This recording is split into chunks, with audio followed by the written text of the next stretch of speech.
Bem-vindos, bem-vindos ao Focando Vidas.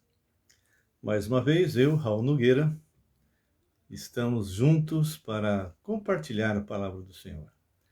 Nós estamos caminhando em Gênesis, estamos caminhando para aquele momento assim muito estranho, onde muitas pessoas se perguntam a respeito de Melquisedeque.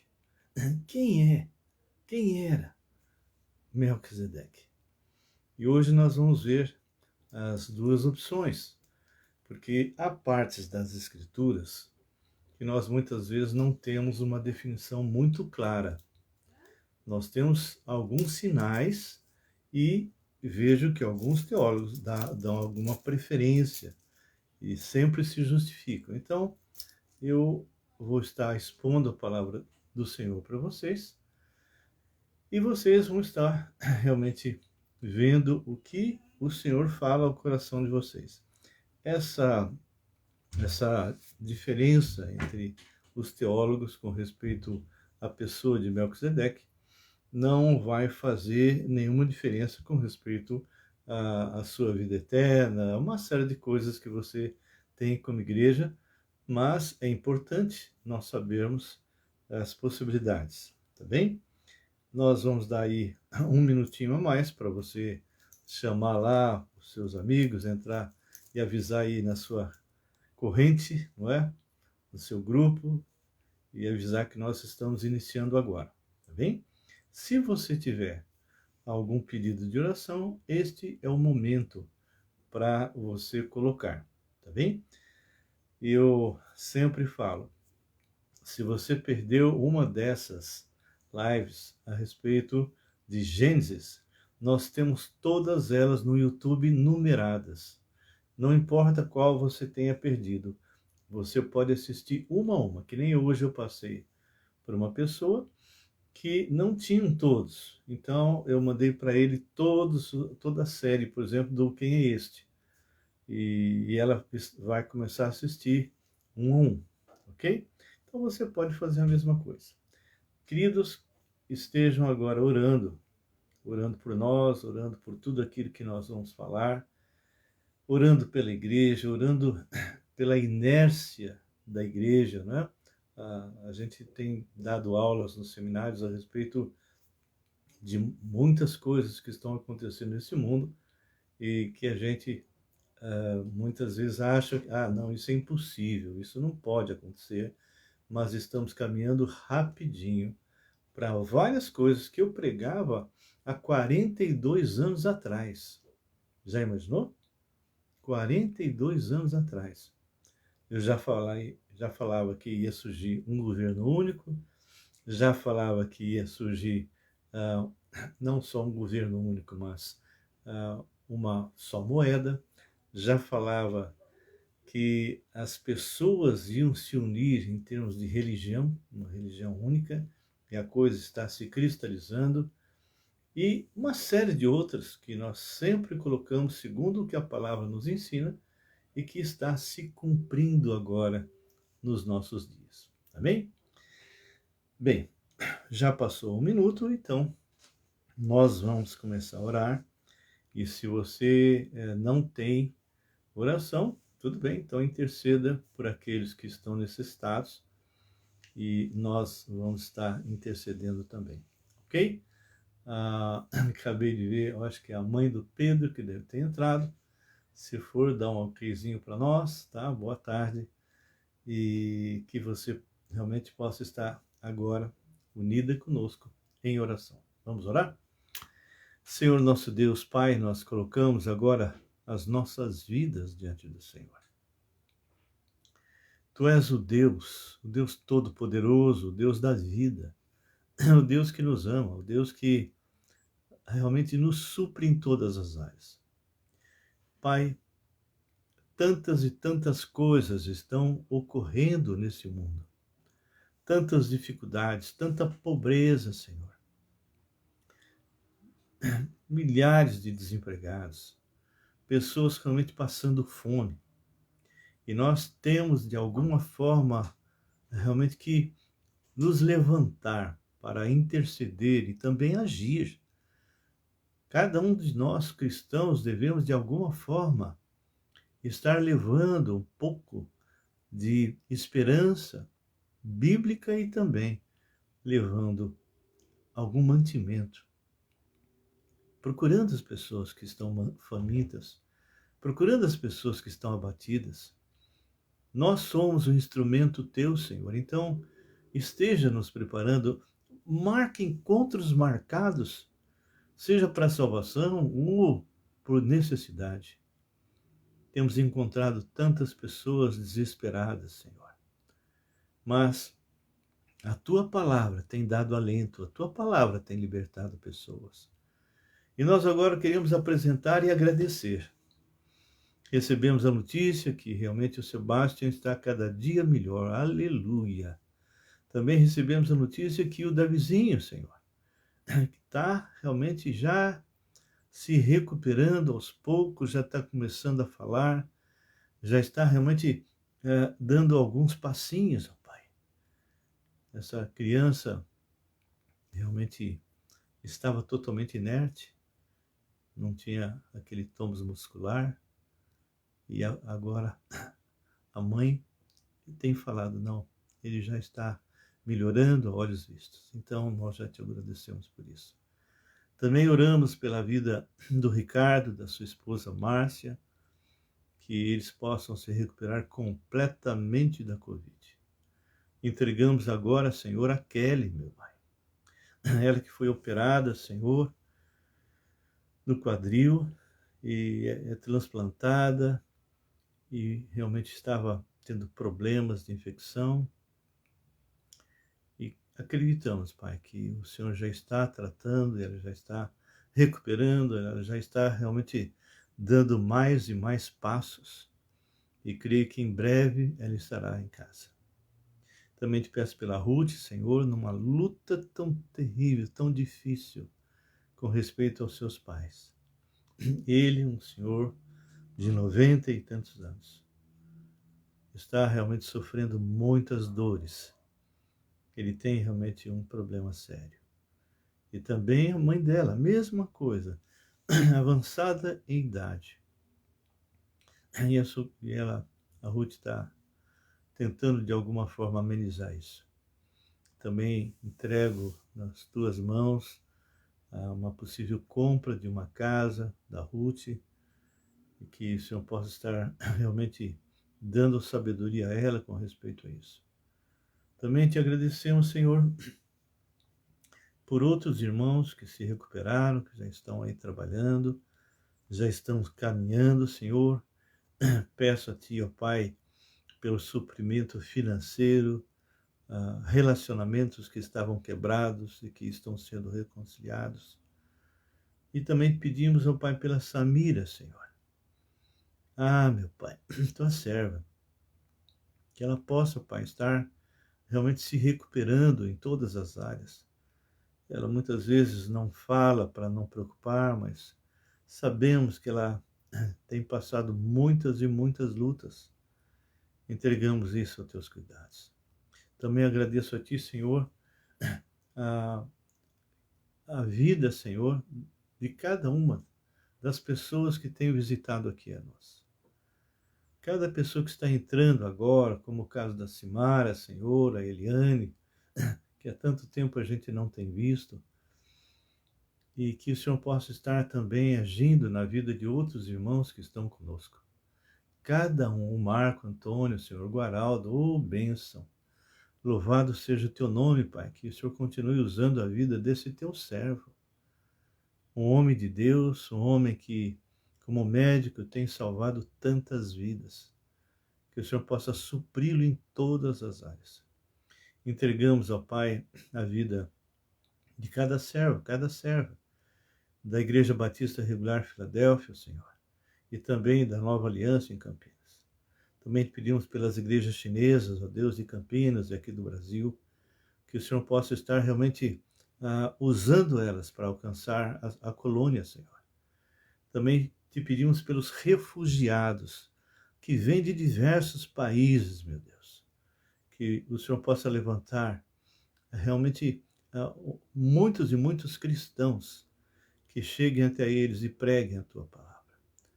Peço, Senhor, por dia 23 agora de outubro, sábado, que realmente o Senhor possa estar abençoando a segunda conferência missionária da Filadélfia. Virão, Senhor, missionários de tantas partes, ó Deus, tantas partes. Não podemos mencionar os seus nomes, não podemos realmente destacar algumas coisas por questões de segurança, mas nós te louvamos por isso. E pedimos ao Pai que o Senhor esteja com todo o grupo que vai estar ali, tanto na parte de administração, Senhor, multimídia, louvor, as pregações, tudo, Senhor. Todos os detalhes, realmente nós queremos entregar nas tuas mãos. Guarda a saúde, Senhor, daqueles que vão estar ministrando. Que o Senhor possa estar cuidando dos detalhes técnicos, porque alguns deles estarão online. Então, que o Senhor possa estar realmente orientando aqueles que vão estar controlando o sistema. Te agradecemos, Pai, por cada vida, por cada pessoa que está agora conosco. Entrego esse tempo, pedindo, Pai, que o Senhor esteja comigo. O Senhor sabe das nossas limitações. Visita-nos, Senhor. Entrego também os missionários que estão lá no campo e que têm sido realmente atacados de muitas e muitas formas, dentro de países de perseguição, países que realmente não são alcançados ainda, e que eles são realmente a esperança para aqueles povos. Então, te louvo por aqueles que trabalham no Brasil e fora do Brasil. Entregamos todas as igrejas espalhadas pelo mundo. Estamos aguardando o arrebatamento. Enquanto isso, Senhor, queremos proclamar o teu evangelho. Ah, Senhor, encha-nos do teu Espírito. E agora, Pai, que essa porção da tua palavra em Gênesis realmente venha tocar os nossos corações, que nós possamos aplicar alguns princípios aqui. Sou limitado, Senhor, e preciso da tua orientação. Em nome de Jesus. Amém. Amados, uma boa tarde. Nós vamos dar continuidade àquilo que a gente vem trabalhando. Nós estamos em Gênesis, já caminhamos bastante, e agora nós estamos numa parte em que o nosso Ló realmente que devia ter se apartado de Abraão, né? E só se apartou depois, e mesmo assim acabou trazendo alguns problemas. Mas de qualquer forma, nós estamos aqui num momento bem interessante. Vamos abrir lá em Gênesis capítulo 14. Eu quero apenas ler dos versículos 10, mas o que me interessa é começar do versículo 17. Vou ler do versículo 10 só para vocês terem o contexto. Quem já assistiu, já sabe. Olá, Neuza, tudo bem, querida? E quem perdeu, é só entrar no canal, né, Raul Nogueira Canal no YouTube, e tá tudo lá. Muito bem, vamos lá.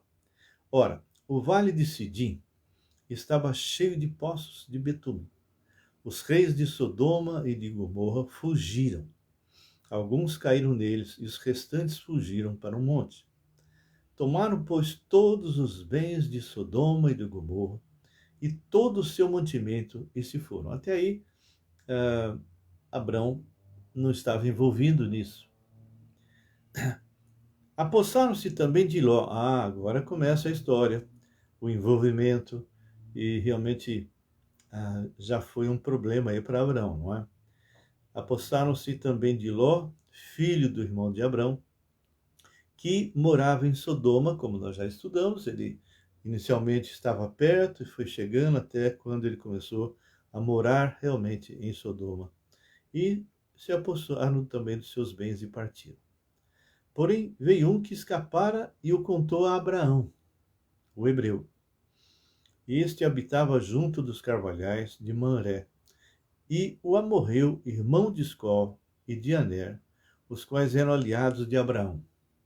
Ouvindo Abraão que o seu sobrinho estava preso, fez sair 318 homens dos mais capazes, nascidos, olha só, isso aqui eu quero colocar, só relembrando, que esses reis que tomaram posse de Sodoma e Gomorra, eram reis que vinham arrasando, vinham trucidando todo mundo. Era realmente uma grande potência.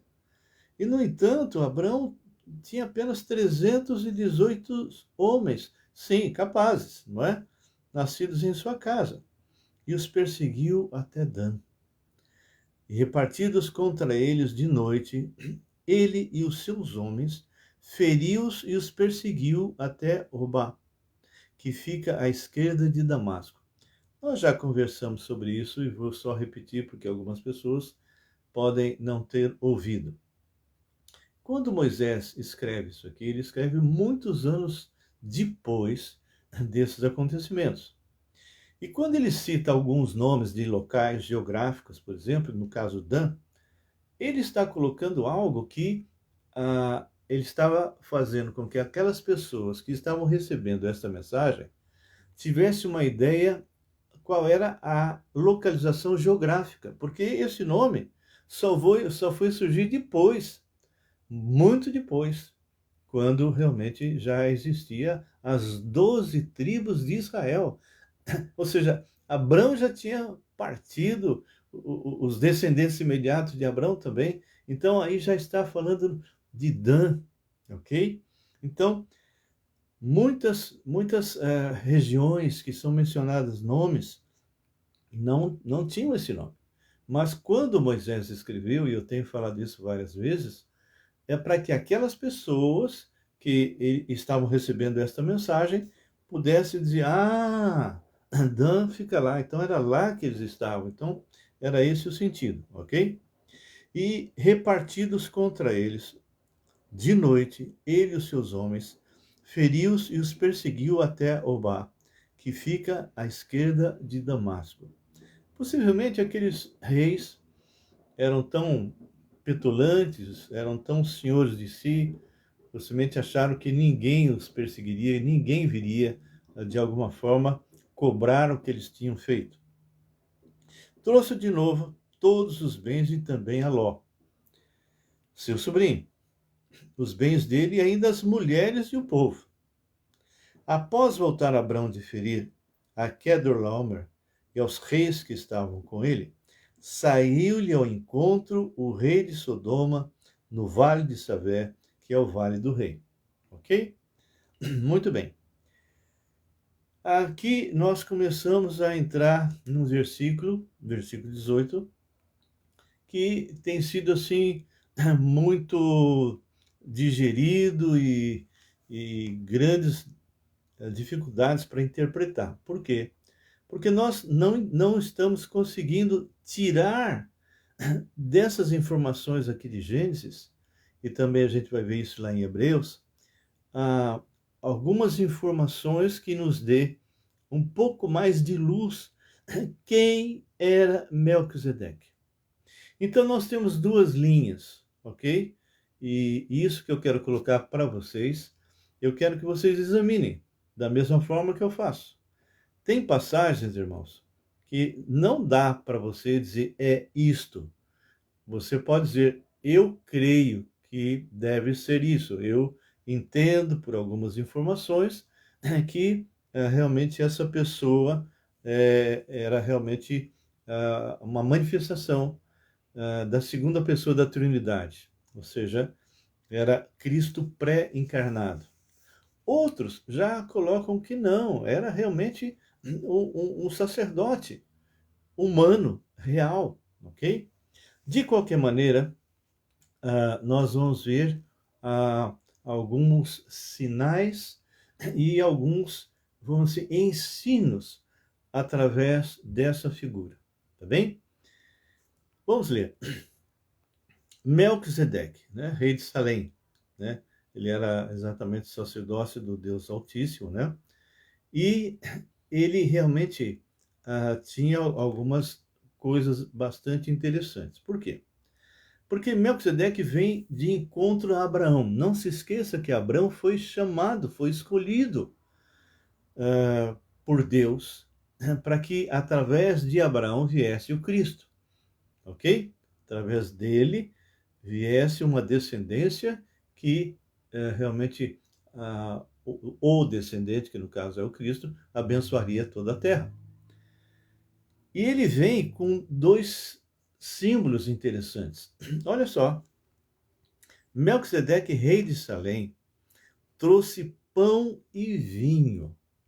Lembra do que realmente o Senhor Jesus apresentou como um sinal dessa nova aliança lá, realmente, quando ele estava ainda em terra, ainda não tinha morrido, ele realmente usou o pão e o vinho, um simbolizando a sua carne e o vinho simbolizando o derramamento do seu sangue. E afirma, era sacerdote do Deus Altíssimo. Bem, então, aqui nós temos uma informação, que ele era alguém que era sacerdote do Deus Altíssimo. Nós sabemos que o Senhor Jesus é o nosso sumo sacerdote, ok?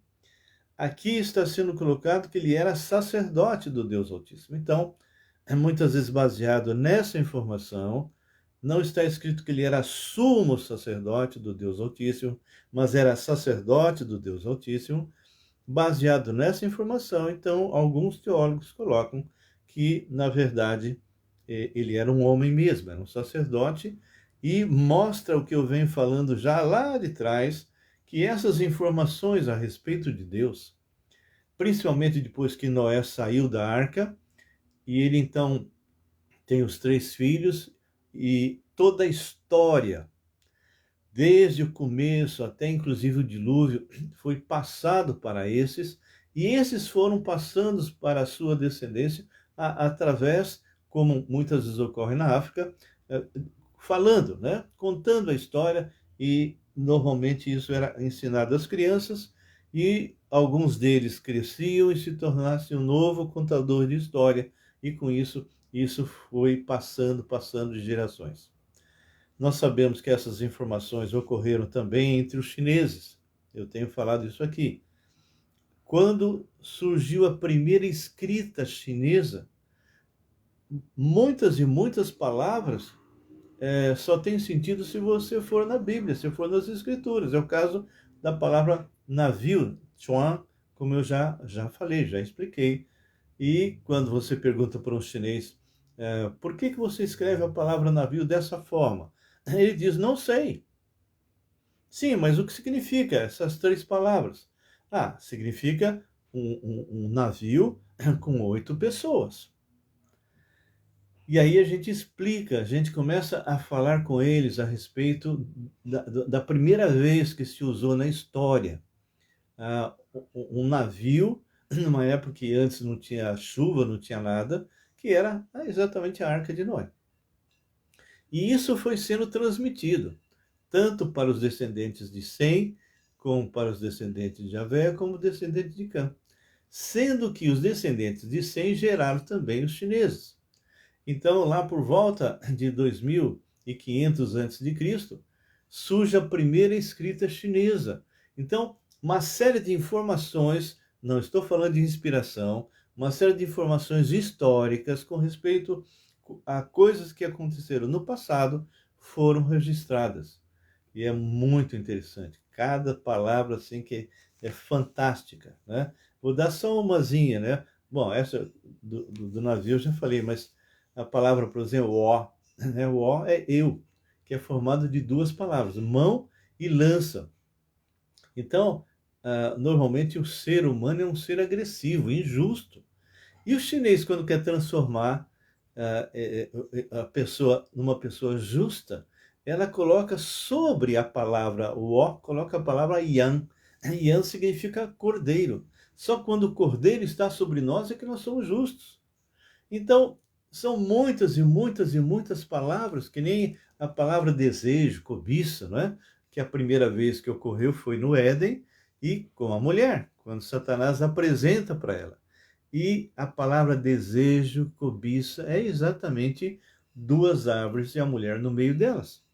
E nós entendemos realmente que era a árvore do conhecimento do bem e do mal e a árvore da vida. Bem, mas essa é outra história. Então, aqui fala de Melquisedeque. E nós vamos abrir agora lá em Hebreus 7:1. Abram lá comigo. Hebreus 7:1 vai mencionar novamente essa pessoa. E é muito interessante quando nós começamos a ler e começamos a perceber que essa pessoa realmente ela foi uma pessoa de muita importância.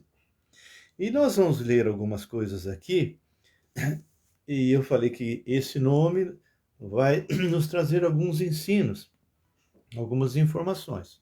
Por exemplo, capítulo 7, versículo 1 de Hebreus. Porque este Melquisedeque, rei de Salém, então vamos partir do pressuposto que realmente era alguém, era uma pessoa que não tinha nada a ver com Abrão, ok? Como eu disse, essas informações a respeito de Deus não foram só para os descendentes de Sem, ou seja, os descendentes de Cão, os descendentes de Javé também receberam. Então, aqui fala, porque esse Melquisedeque, rei de Salém, sacerdote do Deus Altíssimo, volto a insistir, que é mencionado apenas como sacerdote, quando o nosso Senhor, o nosso Jesus, ele é sumo sacerdote, não é? Muito bem. Sacerdote do Deus Altíssimo, que saiu ao encontro de Abraão, quando voltava da matança dos reis e o abençoou. Bem, então, a própria palavra fala que uma pessoa que recebe uma bênção de alguém, pela palavra dá a entender que aquele que o abençoou, de uma certa forma, é superior àquela pessoa que foi abençoada, ok? Por exemplo, muitas pessoas pensam que essas informações a respeito de Deus começam apenas através de Abraão. Isso é mentira. A gente vê isso lá atrás, antes de Abraão. O próprio Jó não tinha nada a ver com Abraão e, no entanto, ele conhecia o Deus Todo-Poderoso. Então, olha o que ele vai falar.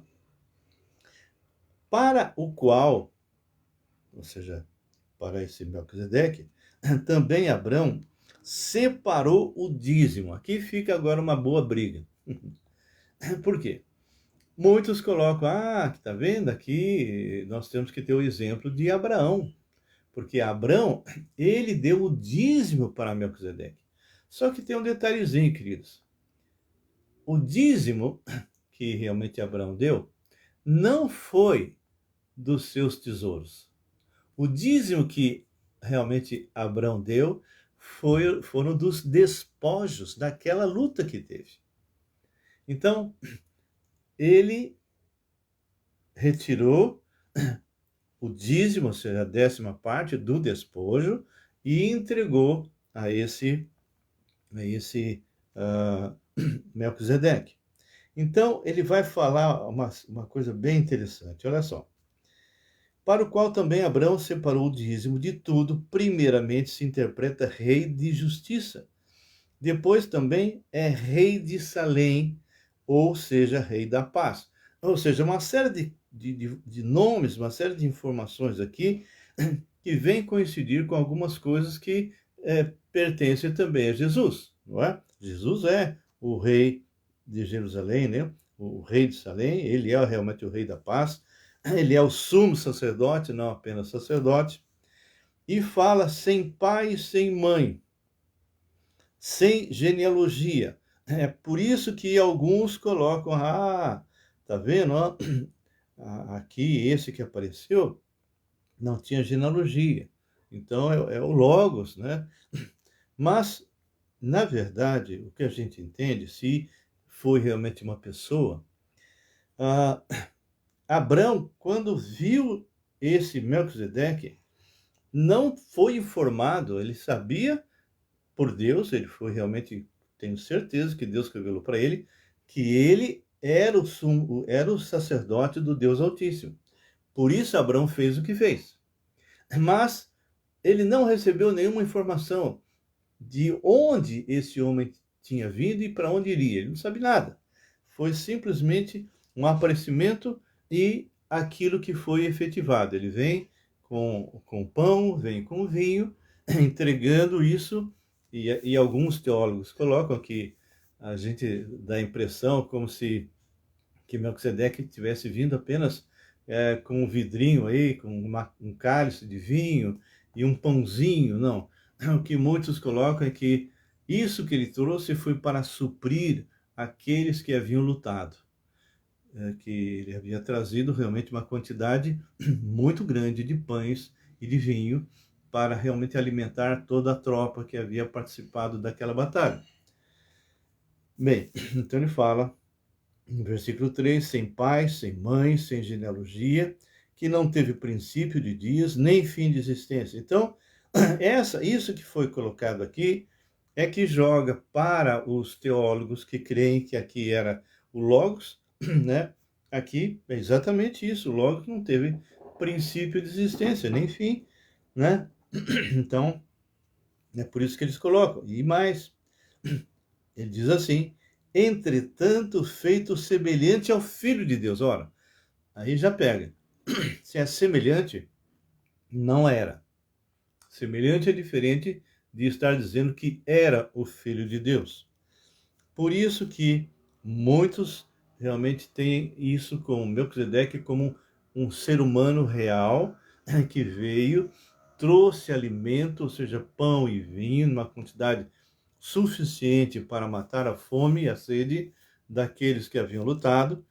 E aqui fala, sem pai, sem mãe, ou seja, Abraão não sabia quem era ele, apenas foi aquela revelação de que ele era sacerdote, sem genealogia, ou seja, Abraão não sabia de nada, nem teve princípio de dias, nem fim de existência, entretanto, feito semelhante ao Filho de Deus, permanece sacerdote perpetuamente.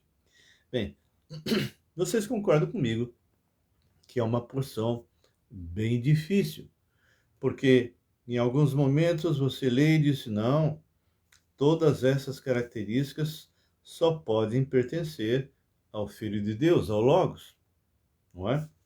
Olha só, considerai, pois, como era grande esse a quem Abraão, o patriarca, pagou o dízimo, tirado dos melhores despojos. Não foi algo que saiu do bolso de Abraão, ok? Ora, os que dentre os filhos de Levi recebem o sacerdócio têm mandamento de recolher de acordo com a lei os dízimos do povo, ou seja, dos seus irmãos, embora tenham esses descendência de Abraão. Então, os levitas, esses não receberam terra, eles eram sustentados pelas 11 tribos, ok? E o que ele vai falar agora é muito interessante. Entretanto, aquele cuja genealogia não se inclui entre eles, ou seja, esse sacerdote não tinha nada a ver com os levitas, então não tinha nada a ver com a descendência que veio de muito tempo depois, ok? Entretanto, aquele cuja genealogia não se incluía entre eles, recebeu dízimos de Abraão e abençoou o que tinham as promessas. Olha agora o que ele vai falar. Evidentemente, é fora de qualquer dúvida que o inferior é abençoado pelo superior. Então, aqui acabamos de receber uma informação importante, que esse sacerdote do Deus Altíssimo, o rei de Salém, era superior a Abraão. E o sacerdócio dele agora, que é o que nós vamos ver, é superior ao sacerdócio araônico. Por quê? Olha só o que ele fala. E por assim dizer, eu vou colocar o versículo 8, me perdoe. Aliás, aqui são homens mortais, quem? Os sacerdotes levíticos, tá? Aliás, aqui são os homens mortais, os que recebem dízimos. Então, os levitas recebiam dízimo das 11 tribos. Porém, ali, aquele de quem se testifica que vive, e por assim dizer, também Levi recebe dízimos, ele que Levi recebe dízimos, pagou-os na pessoa de Abraão. Então vamos entender bem isso. Está aqui na sua frente um homem, o Logos, que é chamado de Melquisedeque. Tá bom. Aí, na frente dele está Abraão. Abraão vem e entrega o dízimo para esse homem. Só que o que a palavra fala é que os descendentes de Abraão, que chega até Levi, da onde surgiu exatamente os sumos sacerdotes, os sacerdotes e os levitas, então eram funções totalmente diferentes, e que recebiam o dízimo do povo, eles, de uma forma indireta, ou seja, através de Abraão, deu o dízimo para Melquisedeque. É como se, o que ele está dizendo é como se Levi, ok? Arão, entregasse o dízimo para Melquisedeque através do seu patriarca, Abraão. Isso significa o quê, segundo a palavra que nós vamos ver? Que o sacerdócio de Melquisedeque, que não tem nada a ver com Abraão, é superior ao sacerdote araônico, é superior aos levitas. Muito bem. Então ele diz assim: e por assim dizer também, Levi, que recebe dízimos, pagou-os na pessoa de Abraão, porque aquele ainda não tinha sido gerado por seu pai, aquele quem? Levi, quando Melquisedeque saiu ao encontro deste. Se, portanto, a perfeição houvera sido mediante o sacerdócio levítico, pois nele baseado o povo recebeu a lei, que necessidade haveria ainda de que se levantasse outro sacerdote, segundo a ordem de Melquisedeque?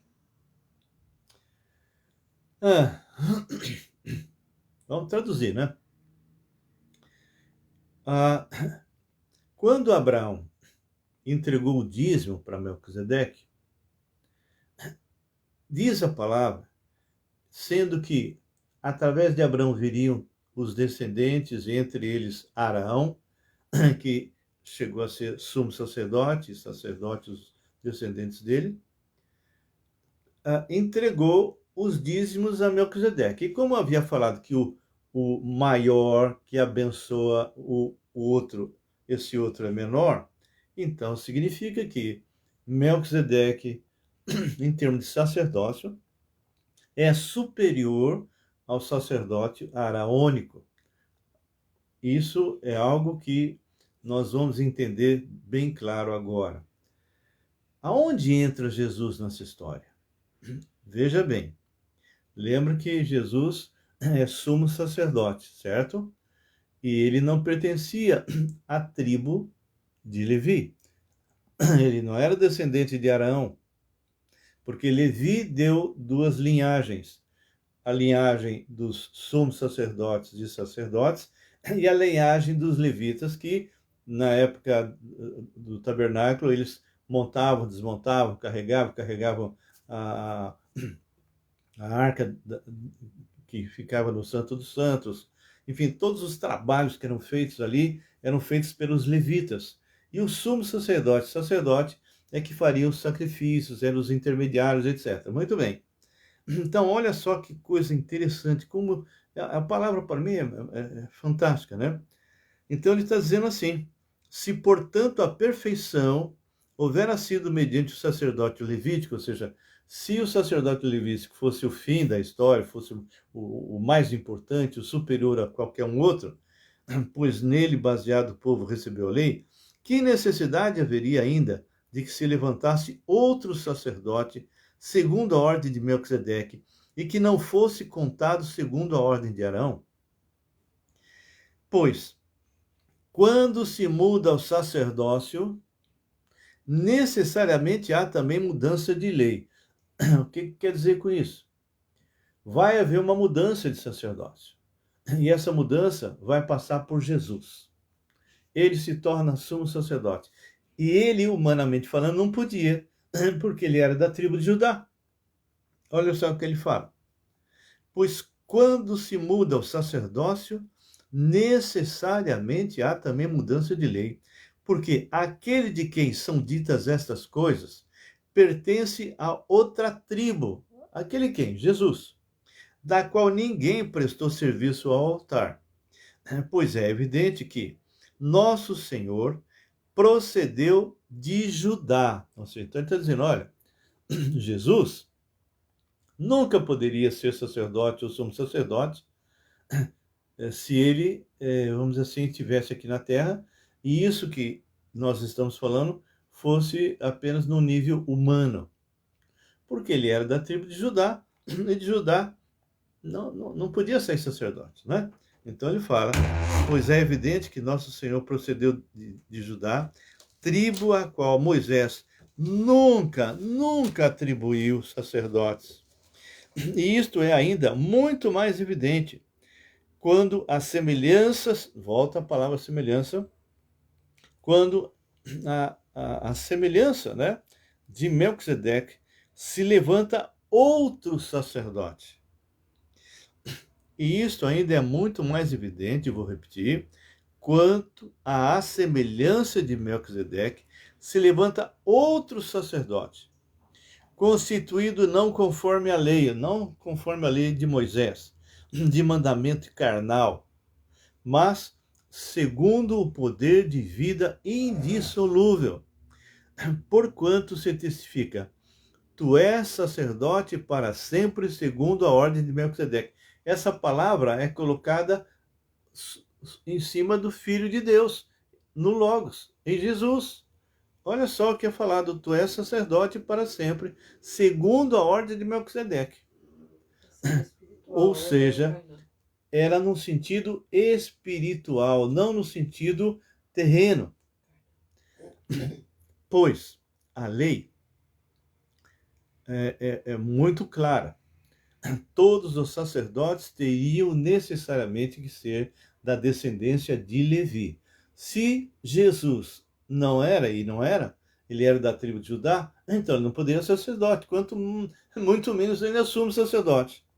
Mas houve uma mudança, ou seja, ele, Jesus, se torna sumo sacerdote, não com respeito a Levi, mas com respeito a Melquisedeque, que nós acabamos de ler, o sacerdócio era superior ao sacerdote de Levi. Por quê? Porque Levi, através de Abraão, entregou o seu dízimo. Muito bem, então, aqui fala, portanto, por um lado, se revoga a anterior ordenança, a lei, por causa da sua fraqueza e inutilidade. Por quê? Porque a lei nunca salvou ninguém. A lei só condena. A lei mata. É que nem você passa no farol verde, não acontece nada, a lei não se move. Mas quando você passa no farol vermelho, a lei se move. Ela te condena, te dá uma multa. Pois a lei nunca aperfeiçoou coisa alguma, e por outro lado se introduz a esperança superior pela qual nós chegamos a Deus. E visto que não é sem prestar juramento, porque aqueles sem juramento são feitos sacerdotes, mas este, olha só, com o juramento, por aquele que lhe disse, o Senhor jurou e não se arrependerá, tu és sacerdote para sempre. Essa palavra é para Cristo.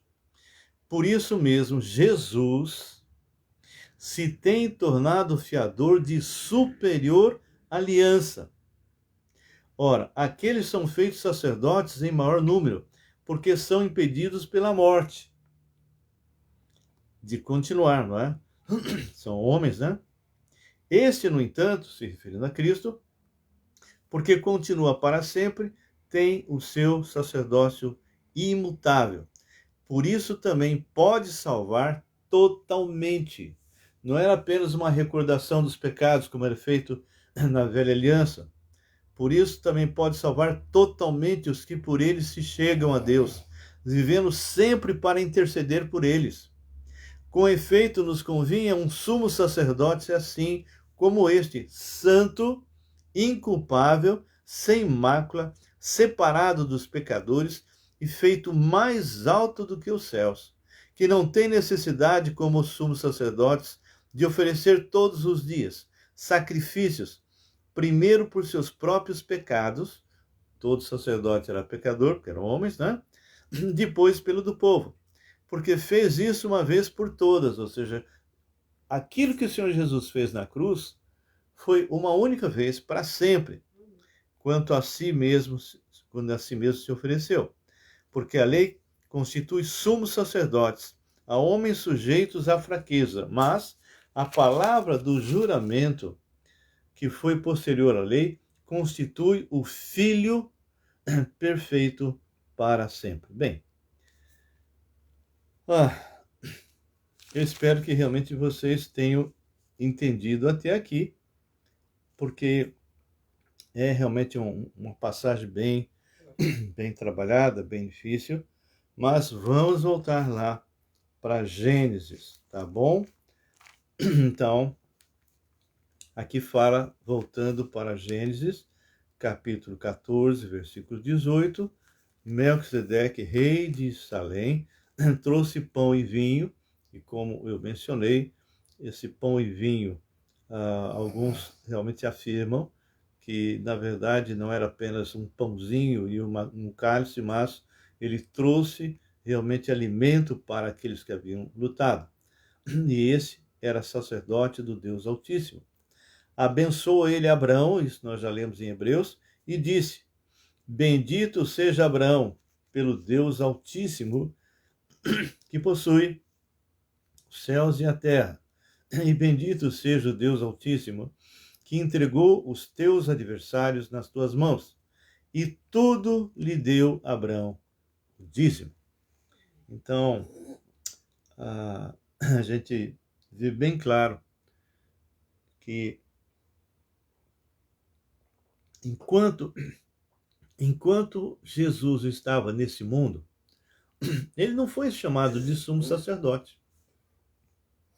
Enquanto ele estava aqui nesse mundo, ele foi chamado de mestre, filho de Deus, não é? O Emanuel, o Deus conosco, o Rabi, mas ele não foi chamado de sumo sacerdote. Mas porque ele estava ainda no plano terreno. E aqui, os sacerdotes eram só descendência de Levi. Mas quando ele morre e ressuscita, agora sim, ele volta para Deus. A Neuza disse: sempre achei difícil esta passagem. Neuza, e agora? Está mais fácil? Deu para entender?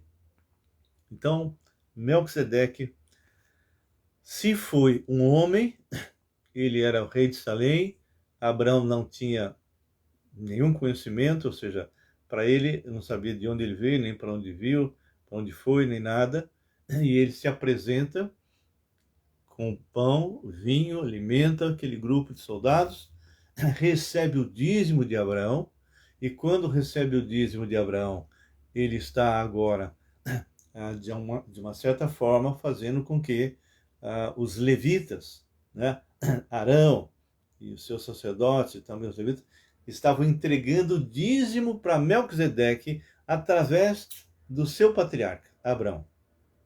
E se eles estavam fazendo isso, e Melquisedeque, ele abençoou a Abraão, segundo o que nós lemos em Hebreus, então ele era superior a Abraão e superior a todos os descendentes de Abraão. Jesus, quando estava nesse mundo, ele se esvaziou da sua glória. Ele assumiu a forma de servo. Deus homem.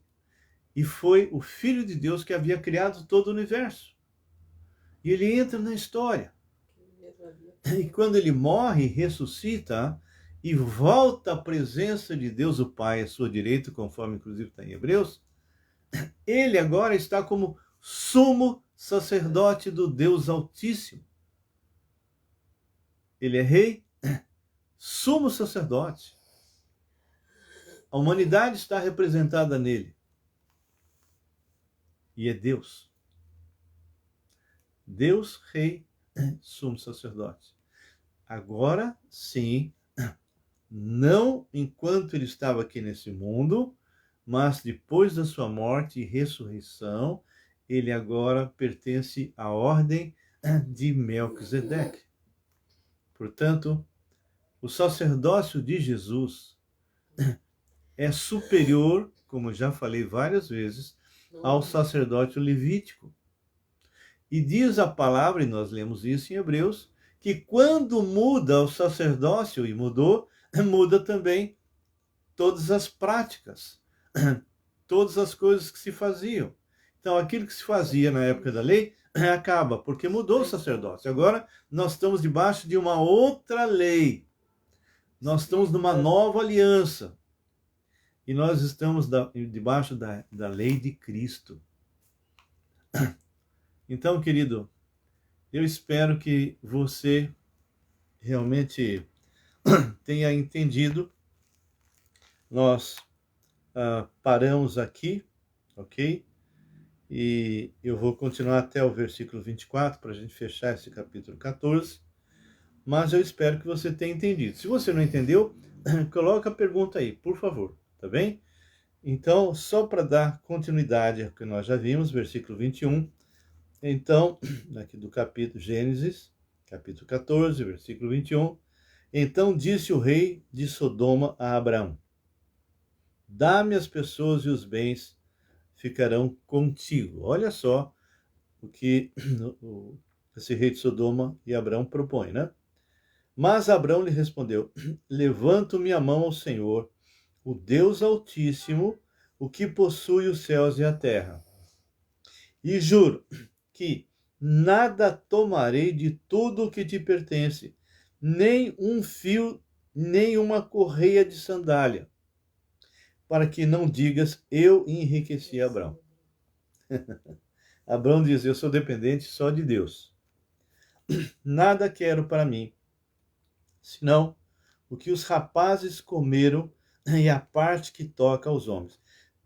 Vocês ouviram o que eu falei agora? Vou repetir. Muitas vezes a gente lê e passa meio batido, não é? Nada quero para mim, senão o que os rapazes comeram. E a parte que toca aos homens, Aner, Escol e Manré, que foram comigo, esses que tomem o seu quinhão. Aqui se tira possivelmente a informação que alguns teólogos colocam de que Melquisedeque, quando trouxe pão e vinho, trouxe para alimentar aqueles soldados. Queridos, aqui fica então, terminamos o capítulo 14, a semana que vem, próximo sábado, se o Senhor permitir, nós vamos estar passando aí o capítulo 15, também bem interessante. São uma série de coisas que vão acontecendo e que é muito gostoso quando você passeia pelas Escrituras e vai tirando o seu significado e a sua aplicação. Então, que coisas importantes nós entendemos? Primeiro que Abraão não deu dízimo dele, deu dízimo do despojo, da guerra. Ok? Então, isso é uma coisa bem interessante. Muitas pessoas colocam, olha, nós realmente temos que dar o dízimo, porque Abraão deu o dízimo antes da lei. Sim, só que ele não deu o dízimo dele, deu o dízimo do despojo. Tá bom? E, se vocês examinam o Novo Testamento, não existe uma só referência que nós devemos dar o dízimo. Não se escandalizem, hein? Não se escandalizem. Lá fala de ofertas. Lá fala de ofertas, ok? E essas ofertas devem ser dadas segundo o seu coração, aquilo que você propôs no seu coração. Por exemplo, eu e Graça, como referência, damos 10% do que o Senhor eventualmente nos dá, né?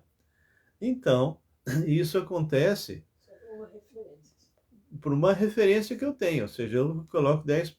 Se eu tiver condição de dar mais, eu dou, ok? Mas eu ponho isso como um propósito.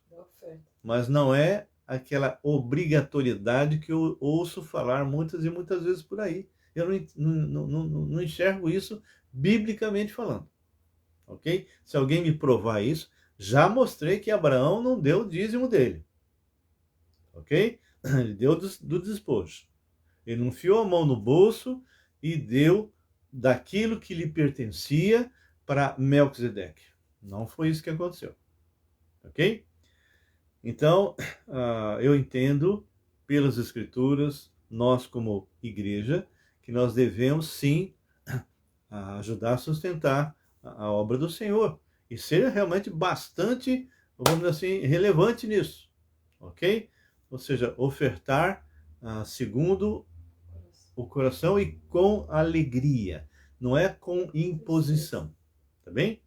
Então, não se escandalizem comigo, mas é isso que eu entendo, e se você tiver alguma porção da palavra que fala algo contrário do que eu estou dizendo, então, e como falou que as práticas que existiam na lei, a mudança de lei aconteceu, mudou de sacerdócio, mudou as práticas também. Os levitas recebiam dízimo das 11 tribos. Que tipo de dízimo? Alimento. Tudo que era 10% do que eles conseguiram era para ser entregue na casa do Senhor, para sustento da casa do Senhor. Nós, como membros da igreja, devemos sim ajudar no sustento da igreja local, porque ali tem luz, tem água, tem missionários, tem pastores, tem pessoas que fazem limpeza, tem muita coisa. Então devemos sim. Não é porque eu estou falando isso, então não vou dar mais nada. Não é isso que eu estou dizendo. Existe a lei da semeadura, tá bem? Se você tiver que dar alguma coisa, dê, mas dê com alegria. Não faça como um pregador que eu vi na televisão que disse: se você não der o dízimo, você vai morrer e vai para o inferno. E aí a pessoa dá por medo, não é? Não. Se você tiver que dar, você vai ter que dar com muita alegria, conforme está lá em Coríntios, né? Com muita alegria, segundo estiver proposto no seu coração. Amém? Bem, nós estamos terminando. A Neuza não escreveu mais nada. Eu perguntei se ela entendeu e se eu quero saber se vocês entenderam, se aquilo que eu falei, se eu precisar repetir na semana que vem um pouco sobre isso, eu faço questão de falar novamente. Mas eu preciso que vocês me escrevam. Olha, eu não entendi isso, eu não entendi aquilo, ok? Mas se você entendeu, por favor, eu entendi. Escreve isso, só você, eu entendi, tá? Neuza, se ficou claro para você, põe eu entendi, tá bom? Ok, pessoal, que Deus realmente abençoe a cada um. A Simara, pois já, entendi. Obrigado, Simara.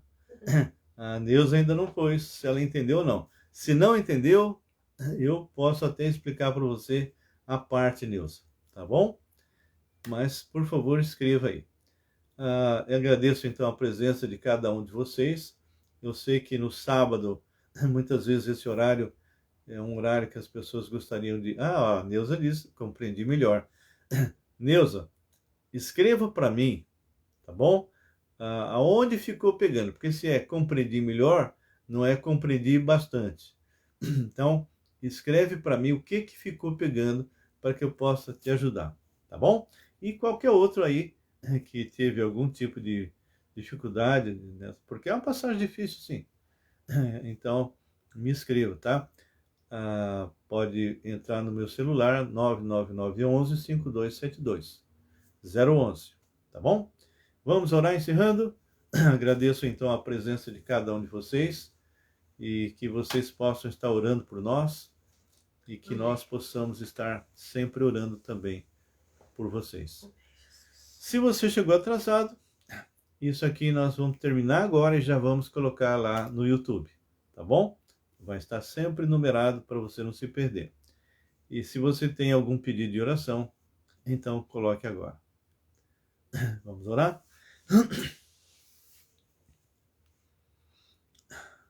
Deus, nós realmente somos muito, muito, muito contentes, muito abençoados, porque o Senhor, através da Tua palavra, nos ensina. E essa é uma passagem difícil. Essa realmente é uma passagem que nos faz pensar, para realmente compreendermos o significado. em a profundidade do que é mudança desse sacerdócio, entre a velha aliança e a nova aliança. Então, é algo muito, muito, muito importante nós sabermos disso. Deus, obrigado por esse tempo, pelas pessoas que estiveram conosco, por aquelas que não puderam entrar. Agradeço muito a cada servo e serva que tem nos acompanhado por tanto tempo e outros que eventualmente não estão entrando por motivos outros, mas que o Senhor possa estar abençoando cada alma, cada servo e serva. Entre com providência, Senhor. Cuide da Samília, meu Deus. Cuide do Sebastião, cuide do Davizinho, cuide do Ricardo, cuide da Márcia, Senhor. Cuide dos pais da Ruth, Senhor. E da própria Ruth, Senhor. Que o Senhor esteja abençoando cada um dos teus servos e servas. Então nós colocamos esse tempo a teus cuidados.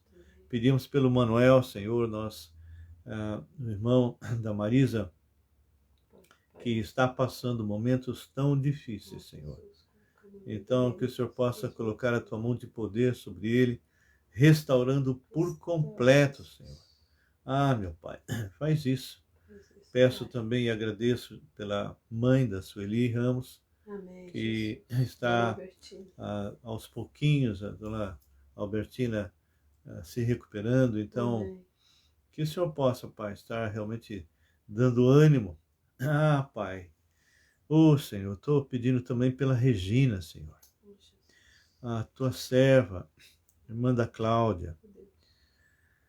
Ah, Senhor, ela está também tendo quimioterapia e tem passado por momentos muito difíceis. Que o Senhor possa cuidar, possa falar poderosamente ali. Eu entrego, Senhor, nas tuas mãos essas vidas e outras. Pedimos, ó Pai, para aqueles, o pastor também, que realmente o Senhor esteja agindo também lá em Campinas, com o pastor que pegou Covid também, Senhor, o Pierre, que o Senhor possa também guardar. Também oro pelo pastor Chang, Senhor, pela sua recuperação completa daquilo que realmente se abateu sobre ele. Te louvamos porque o Senhor pôs a tua mão de poder de tal forma, Pai, que aos olhos humanos ele não tinha esperança e foi restaurado. Nós te agradecemos, obrigado, Pai, por essa vida tão preciosa, em nome de Jesus. Amém e amém. Queridos, um ótimo final de sábado. Amém. Que vocês possam estar orando por mim, pela graça. Nós estamos aí orando para voltar para Campinas. Meu filho Marcos vai ter que ficar aqui em São Paulo até ele arranjar talvez um emprego por lá. Então, esteja orando por esse período. Ele vai estar sozinho aqui e orar por ele para que ele possa se animar. Ele está meio triste da gente ir embora, ele ficar, mas enquanto ele estiver por aqui, não dá. Também orem, Senhor, pela editora Batista Regular, para que realmente o número dos que compram livros possa aumentar bastante. Eles precisam da oração de vocês. Não se esqueça, dia 23 de outubro, nós vamos ter a segunda conferência na Igreja Batista Regular Filadélfia. Ok? Eu vou estar colocando essas informações também já pus agora no Face. Quero ver se eu coloco também no WhatsApp. Então, que vocês estejam aí orando. Tá bem? Deus abençoe e fiquem na paz do Senhor.